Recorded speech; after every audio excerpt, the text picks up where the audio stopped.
permítanme hacer una pequeña oración para introducirnos al tema de esta noche. Oremos. Nuestro Padre y Dios, te agradecemos por tu bondad. Gracias por habernos dado este cuerpo, esta mente y este espíritu. Lo queremos poner en tus manos y al estudiar tu palabra queremos escuchar tu voz. Penetra nuestras mentes, penetra nuestros corazones y danos la sabiduría que necesitamos. Lo pedimos en el nombre de Jesús. Amén. Leemos en el libro de Apocalipsis, en el capítulo 12, en el verso 9, lo siguiente. La palabra del Señor dice que fue lanzado fuera aquel gran dragón, la serpiente antigua que se llama Diablo y Satanás, el cual engaña al mundo entero. Fue arrojado a la tierra y sus ángeles fueron arrojados con él. Engaña, es un engañador. El enemigo es un mentiroso. De hecho, Jesús lo desenmascaró y él nos dijo que era el padre de la mentira. Debemos tener cuidado porque tenemos un enemigo. Si es enemigo de Dios y tú eres un hijo de Dios y estás en una familia de Dios, ahí está el enemigo para engañarnos. La palabra del Señor nos dice en la segunda carta a los Corintios, en el capítulo 11, verso 3, pero temo que como la serpiente con su astucia engañó a Eva, vuestros sentidos sean de alguna manera extraviados de la sincera fidelidad a Cristo. Familias, Satanás trabajó con Eva de una manera astuta y lo hace con nuestras familias, lo hace de tal manera que ni siquiera nosotros nos damos cuenta de que detrás de los conflictos y de los problemas y de las situaciones inapropiadas que hay en nuestras familias, está Satanás engañándonos y está trabajando astutamente con nuestros sentidos. Por eso debemos cuidar mucho las avenidas del alma, lo que vemos, lo que tocamos, lo que comemos, lo que sentimos. Debiéramos ocuparnos en saber que el enemigo está tratando de enredarnos y es un gran y astuto enemigo. Es la palabra del Señor. En el libro de Génesis, en el capítulo 3, del verso 1 al 4, lo siguiente en relación a lo que hizo esta serpiente, que era astuta. Y perdón, no solo era, sigue siendo astuta. El plan de Dios es acabar con esta serpiente, pero tiene su tiempo para que el universo entero, acuérdense que el problema del pecado y de la maldad es un problema universal, tiene un fin. Y el Señor está trabajando en eso. Pero entre tanto, nuestros hogares, nuestras familias, nuestras vidas pueden ser tocadas por esta serpiente astuta, más que todos los animales del campo de Jehová Dios había hecho, la cual le dijo a la mujer, con que Dios os ha dicho, no comáis de todo árbol del huerto. Noten la astucia, mete el hilo para sacar la hebra. Pero dice la palabra del Señor siguiendo el verso 2, la mujer le responde a la serpiente, del fruto de los árboles del huerto podemos comer, pero sigamos leyendo. Del fruto del árbol que está en medio del huerto, dijo Dios, no comeréis de él, ni le tocaréis para que no muráis. El Señor estaba pidiéndole fidelidad, confianza, fe a la mujer, pero en primer lugar, ella era la ayuda idónea, era carne y carne y hueso del hueso de Adán, que estaba haciendo sola platicando con la serpiente. Cuando el Señor dijo, no muráis, la serpiente dijo, no moriréis. Inmortalidad del alma. Si usted ha sido lector de las principales, la principal literatura que hay en el mundo, se va a encontrar que no solo en la literatura, en los libros, sino también en las películas, en las novelas y en cualquier cosa en donde haya exposición filosófica de ideas, el enemigo mete de inmediato esta gran mentira, la gran mentira de la inmortalidad del alma. ¿Por qué? Porque si uno no muere en realidad, pues entonces no hay pecado, porque la paga del pecado es muerte, y si no hay pecado y no hay muerte, no se necesita ningún salvador. Vean cómo el enemigo trabaja primero en lo que se llama el fundamento del gobierno de Dios, que es su ley. La ley de Dios nos dice la palabra del Señor que la transgresión de esa ley, la ley de Dios es pecado, eso es pecado en realidad. Y la paga del pecado es la muerte. Son verdades bíblicas trascendentes que tú y yo no debemos ignorar y que debemos de saber perfectamente que el enemigo a todo el mundo lo está engañando y saben que muchas veces nosotros estamos viendo películas, escuchando música, leyendo literatura en donde los grandes pensadores de la humanidad a través de todos los tiempos le dan la honra y la gloria a Satanás. Y en nuestras familias debiéramos cuidar las avenidas del alma, amigos y hermanos. Muchas de nuestras familias están siendo contaminadas con la filosofía y el pensamiento constante del enemigo, que a él no le importa matar, a él no le importa robar, a él no le importa mentir, a él no le importa adulterar, a él no le importa desobedecer la ley de Dios, pero nosotros como familia conocemos a nuestro Dios y la Biblia dice, apártese del mal el que conoce el Señor. Qué lindo es saber que Dios está con nosotros para deshacer las obras del diablo. Pero tenemos que ponernos del lado de Dios. Que la mujer cuando ve el árbol se da cuenta que tiene un fruto seductor, que le puede proporcionar algo que se llama al paladar, no solamente alegría y placer, sino también que es un fruto que le puede proveer sabiduría y que puede llegar a ser como Dios. Es el trabajo del diablo. El trabajo del diablo es meternos en la cabeza que entre más seamos rebeldes a Dios, entre más seamos independientes de Dios, entre más nos separemos de la palabra de Dios y de la voluntad de Dios, nuestra vida puede ser diferente. Ahora podemos escalar a esferas más altas, vamos a conocer el bien y el mal, vamos a ser sabios. De otra manera, Dios nos tiene atados, nos dice el enemigo, de una manera sutil, a través de la filosofía y de la manera como constantemente nos está bombardeando desde el Génesis. No solamente es la inmortalidad del alma, es que tú vas a ser sabio, es que tú vas a ser como Dios. Muchas veces en nuestras familias creemos que sí somos sabios. Podemos ordenar, mandar, controlar, que sabemos más que los demás, que ellos, nuestra familia, no tienen nada que decirnos, cuando en realidad no tenemos el espíritu de mansedumbre y humildad. Y ahí vienen muchos problemas, porque a veces nos ponemos a pensar que nosotros debemos actuar como dioses, cambiando al hijo, cambiando al cónyuge. Eso es imposible. Solo el Espíritu de Dios puede hacer posible eso. Lo que nosotros debemos hacer es amar a nuestra familia, amar a nuestro cónyuge, amar a nuestros hijos y aceptarlo. Aceptarlo con sus defectos, aceptarlo con sus debilidades, aceptarlo con sus diferencias. Y en el nombre del Señor, amarlo, amarlos. Vayamos ahora sí al libro de Génesis en el capítulo 4, verso 2 al 8. Sabiendo lo que el enemigo hace, veamos, mira, si el Señor había dicho, vas a morir si pecas y me desobedeces, y a pesar de que Adán y Eva no vieron la muerte tan pronto como ellos pecaron, vean lo que sucedió. Después dio a luz Eva a su hermano Abel. Abel fue pastor de ovejas y Caín, que fue el primogénito, fue el labrador de la tierra.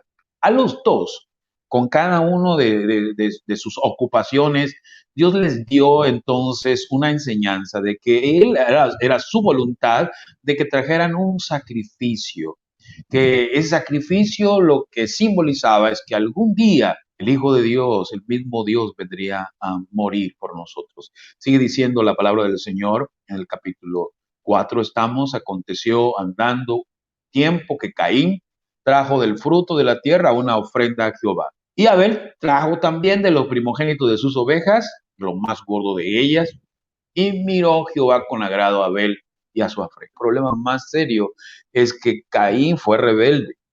Él se rebeló como se rebeló Satanás, como se rebeló Eva, como se rebeló Adán. Se rebeló a la palabra de Dios, al designio, a la voluntad de Dios. Y vienen las consecuencias cuando uno es rebelde. Él debería de llevar su corderito para sacrificarlo y de esa manera el Señor se agradaría de su ofrenda. muchas de las veces nosotros hacemos cosas contrarias a lo que Dios nos pide. Dios nos pide que que le obedezcamos y que le sirvamos de una manera tal de que no tengamos otros dioses ajenos y estamos teniendo otros dioses.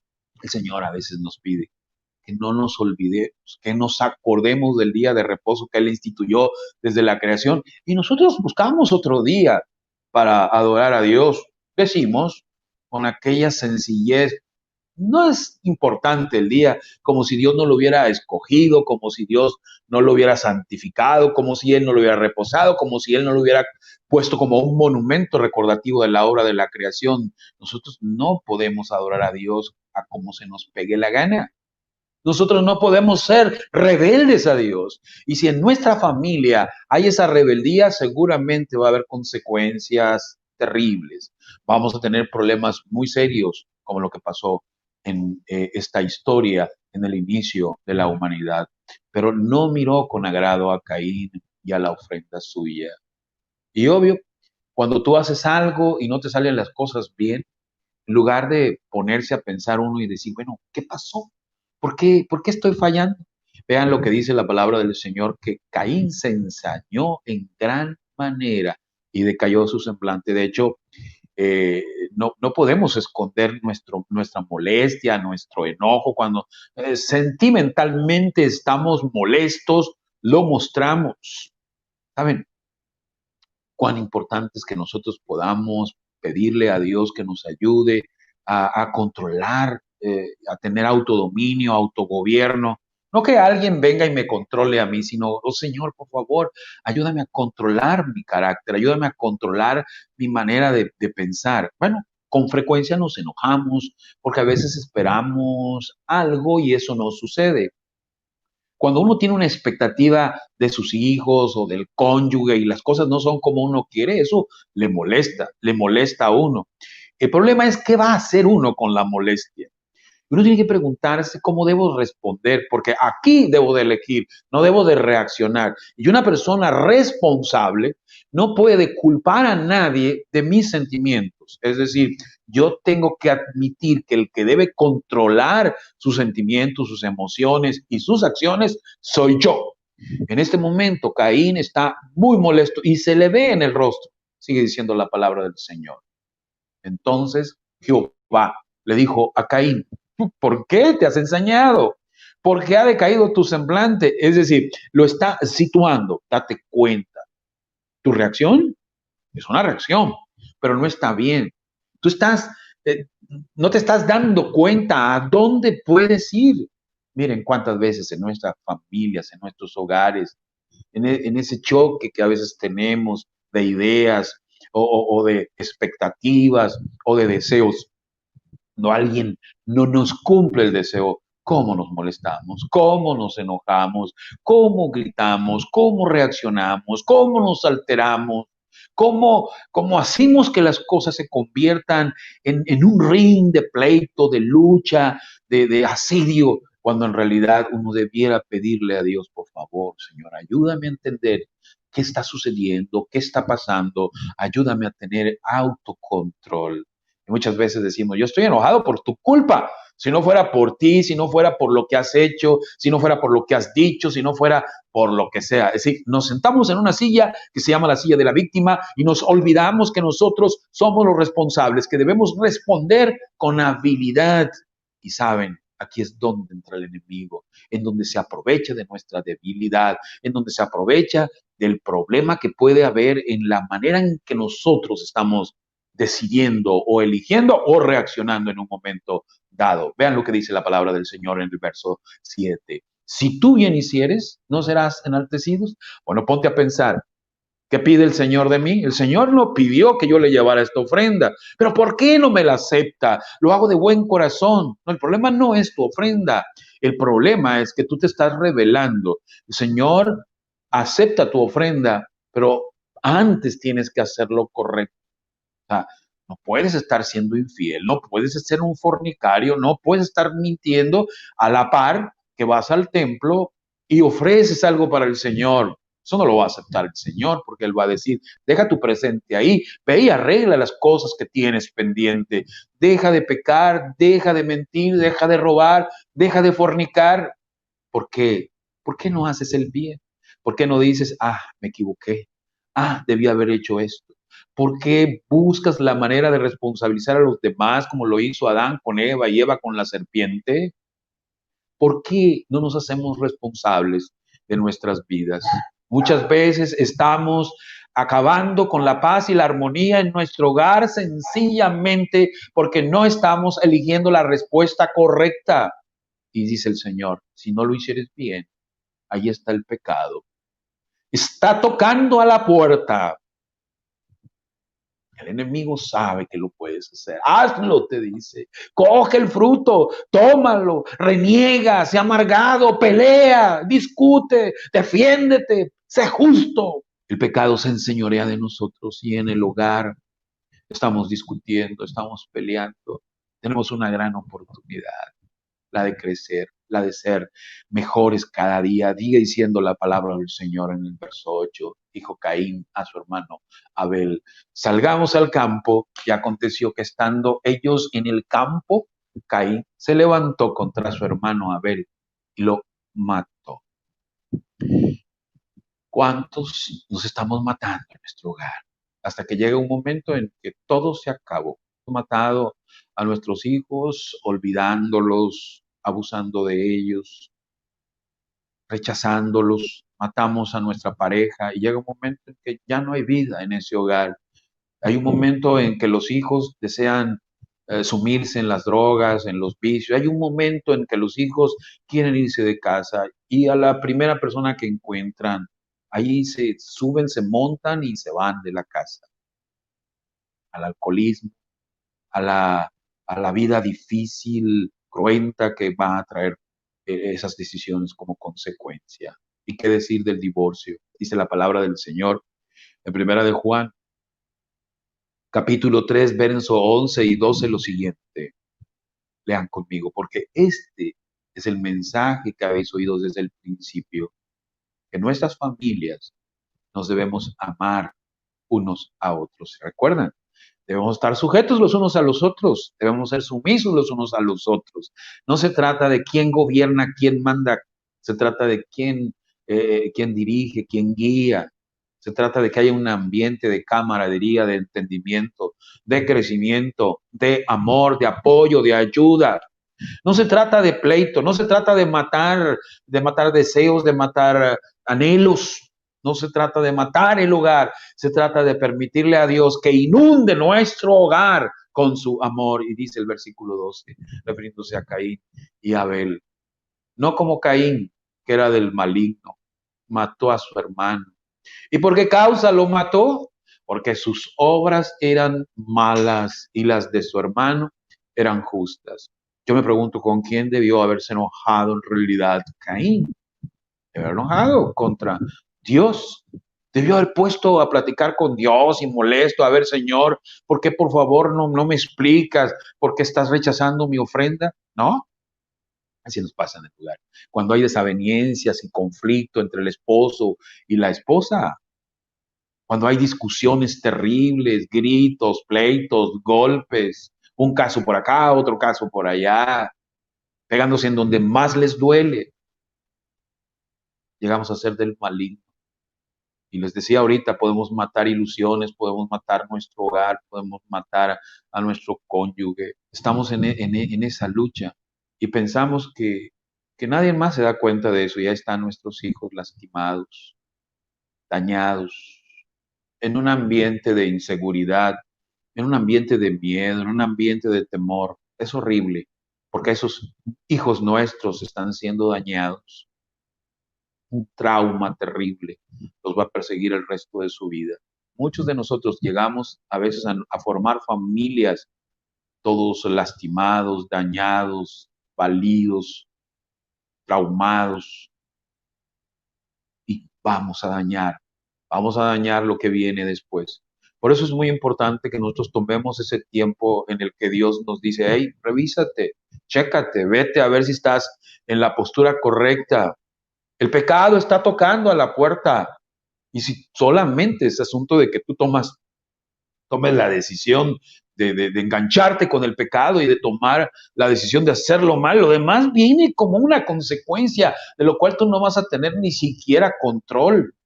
No tienes el control de lo que va a pasar con tu familia después. Eso no lo tienes, no está en ti el control. Si va a ser alcohólico, si va a ser drogadicto, si va a ser un rebelde, o alguien, un asesino, si va a ser un hijo que se olvide completamente de Dios. Nosotros solo tomamos decisiones. Las consecuencias vienen después, trabajadas por las leyes de la siembra y la cosecha. Tenemos que aprender a colocarnos en las manos de aquel que nos puede ayudar a tomar las mejores decisiones, porque necesitamos tener familias de éxito, sobre todo ahora, en estos momentos que nos encontramos en el tiempo del fin. Quiero llevarlos a la primera carta a los Corintios, capítulo 2, versículo 7, y luego leemos el 10. Veamos lo que dice la palabra del Señor.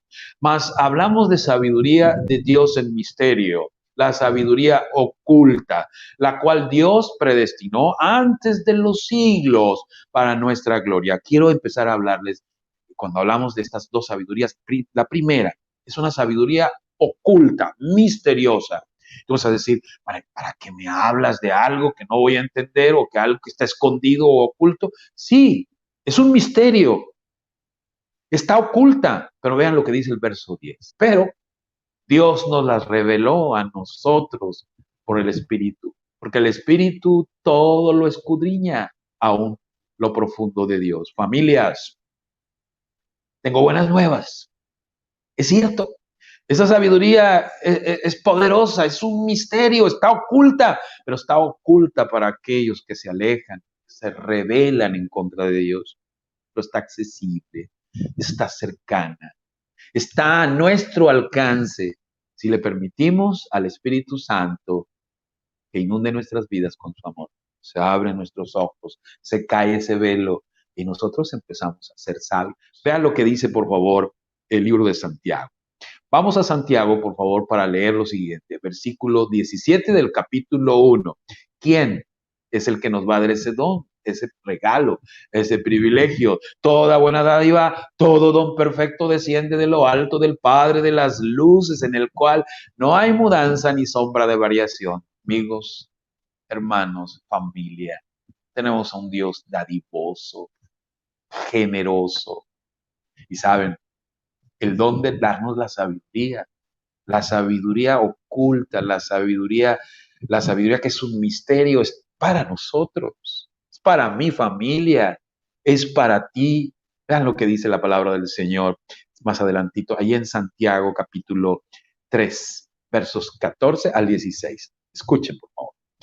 Pero si tenéis celos amargos, contención o pleito o conflicto en vuestro corazón, no se jacten ni mintáis contra la verdad. Estas cosas son del maligno, son de Satanás, es del astuto diablo que quiere inyectarnos eso a nosotros, que tengamos celos, que seamos desconfiados, que haya amargura, que seamos tóxicos. Imagínense que nuestra familia, el esposo o la esposa, sea tóxica.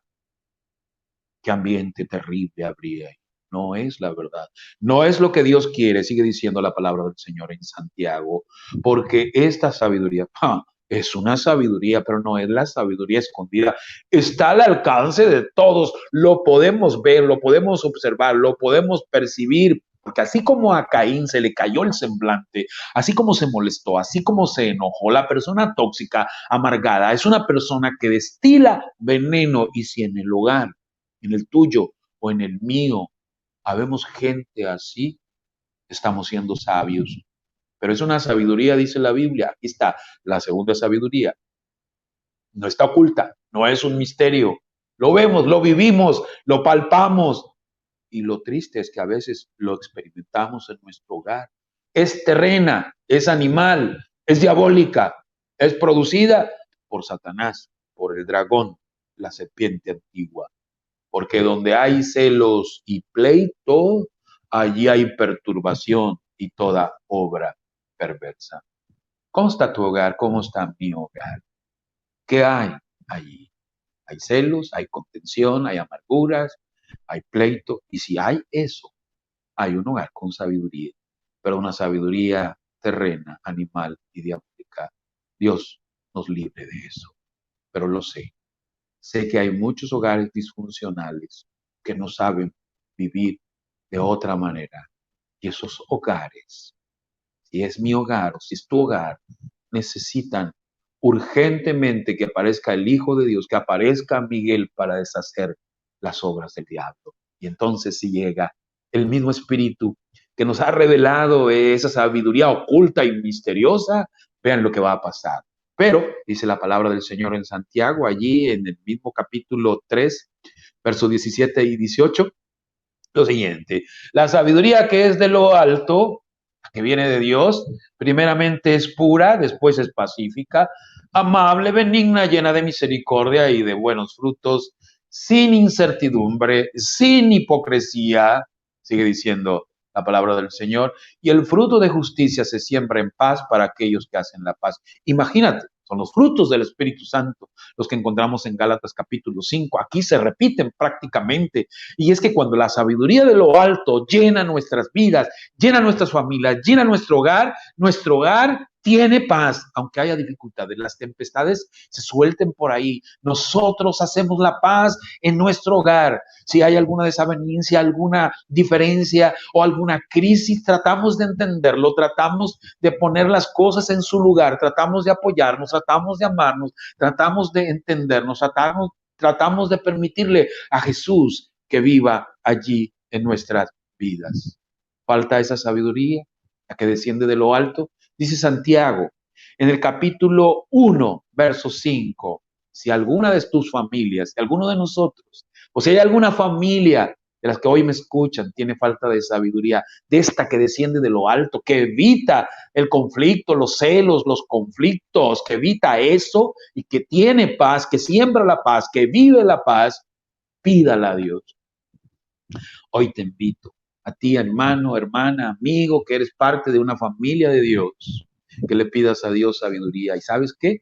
Dice Él, nos va a dar abundantemente y sin reproche, nos va a dar, porque el Señor está listo para ayudarnos. Porque Él no quiere que las obras del enemigo florezcan en mi familia. Él no quiere que haya desdicha. Él quiere que haya paz en nuestros hogares. Y dice Salmos, por el salmista en el capítulo 100, el Salmo 139, versos 23 y 24, lo siguiente: examíname, oh Dios, conoce mi corazón, pruébame y conoce mis pensamientos. Ve si hay en mí camino de perversidad y guíame al camino eterno. Por favor, Señor, yo ruego que guíes a mi familia por el camino eterno. Yo quiero que juntos, en mi familia, podamos ir al camino eterno, pero por favor, Señor, antes de que tú nos guíes, ve si hay algo, algún problema, algún pleito, alguna contención, alguna amargura, algo que haya que aclarar, algo que haya que perdonar, algo que hay que pasar por alto, algo que podamos reconciliarnos, porque nosotros queremos como familia estar en tus manos y caminar por el camino eterno. Te dejo estas hermosas palabras del proverbista Salomón, allí en el libro de Proverbios capítulo 3, versos 5 y 7, que dice lo siguiente: tu familia, fíate de Jehová de todo tu corazón, no te apoyes en tu propia prudencia. Es cierto, tenemos lógica, tenemos razonamiento, tenemos capacidad de tomar decisiones, pero recuerda, necesitamos a Dios porque si no el enemigo se aprovecha. Si tú decides de acuerdo a tu inteligencia, capacidad y prudencia, te estás olvidando de Dios. Y fíate de Jehová de todo tu corazón. ¿Quieres que tu familia tenga éxito? ¿Quieres que tu familia esté en paz en medio de los problemas que hay en este mundo? Reconócelo en todos sus caminos y Él enderezará tus veredas. Pido al Señor en esta hora para que tu familia y mi familia vaya por el camino de la perfección, por el camino de la eternidad, que el Señor enderece a nuestras familias en esta noche y que haya un espíritu de humildad, que haya una sabiduría que para nosotros ha sido revelada por el Espíritu Santo y que inunde nuestras decisiones nuestras elecciones para que podamos tener una familia de éxito, una familia feliz, hecha fuera a Satanás a través del Señor Jesucristo y del Espíritu Si Santo. te agradó este video y consideras que puede ser útil a otros, comparte. Por favor, suscríbete a mi canal y activa la campanita para recibir notificaciones de nuevos videos.